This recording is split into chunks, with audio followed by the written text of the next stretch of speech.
Hey, and welcome back to yet another video. Now today I'm going to take some Coleman utility mounts. I'm going to go ahead and prepare them to put on my ATV hopefully the next few days. But I want to show you the process I'm going to take in order to install these mounts to my ATV for longevity, as well as to reduce any type of possibilities of corrosion to either the mount or the ATV rack. Hope you'll enjoy. Now this video is not sponsored by Coleman in any way. I just saw this rack for like $20 and I thought might as well buy it and try it out. So things I do like about this polymer rack does feel pretty good in the hands, feels fairly solid on the base, nice and soft up here so your tools or your firearm isn't going to be going crazy all over the place.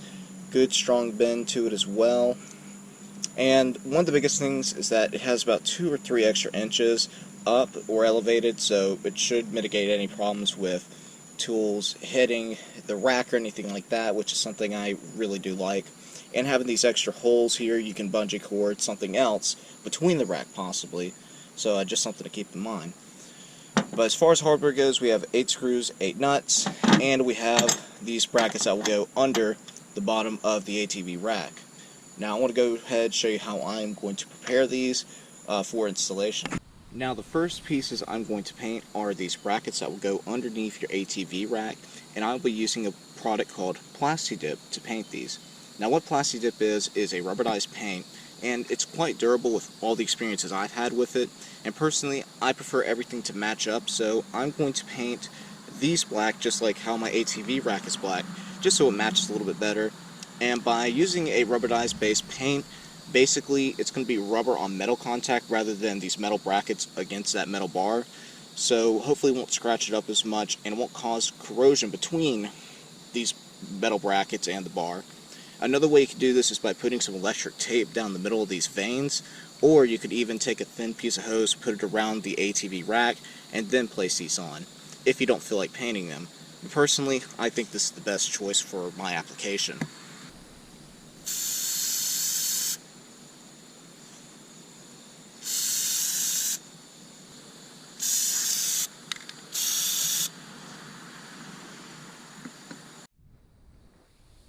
Now for the rest of the hardware, these screws and these nuts, what I'm going to use is Krylon Color Master, and it's a paint and primer mix. But the reason I'm going to use spray paint instead of Plasti-Dip for this is because that Plasti-Dip, as soon as I screw my nuts and my bolts together, that Plasti-Dip is going to just come off. I already know this. But this is a much thinner application. It should adhere a little bit better to this metal, and it'll be much thinner. But it will still protect these bolts and nuts from corrosion over quite a few more years if I weren't to do this application, I believe.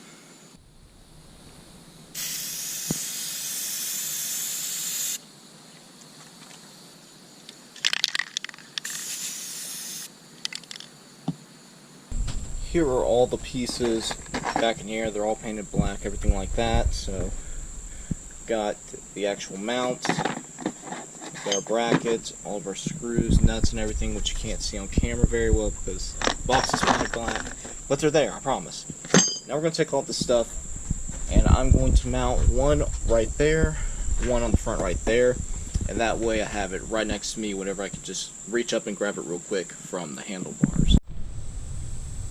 So here they are installed, and I do realize if I have a gun up here, we'll be blocking this front light off, but I've already accepted that just so I have the easeability of grabbing whatever's here really quickly if I need to while sitting on the ATV. But I want to go ahead, grab a few items, an axe, shotgun, and we're just going to see how well it actually fits into these mounts.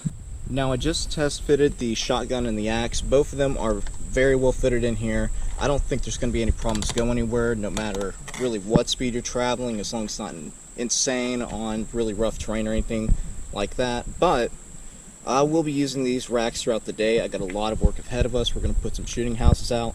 So I'll give you all my opinion at the end of the day on what I think of these Coleman mounts. After using these mounts for quite a few days now, I've probably traveled 40 to 50 miles. They're still just as sturdy as they were. I really do like them. They hold everything I put in here. That includes firearms, shovels, axes, everything you've seen before. The only thing I would like to see differently is on top, I would like to see a washer put up here before you put the screw on, just so it adds a little bit more surface area to keep this pressure on, so you don't have these screws eating into the plastic. And I am worried that eventually, just from rocking and shaking and the vibrations, that these screws might just basically create a hole. So only thing I'd like to see there. That's basically it for me. If you enjoyed this video, please make sure to share, like, subscribe, and thanks for watching.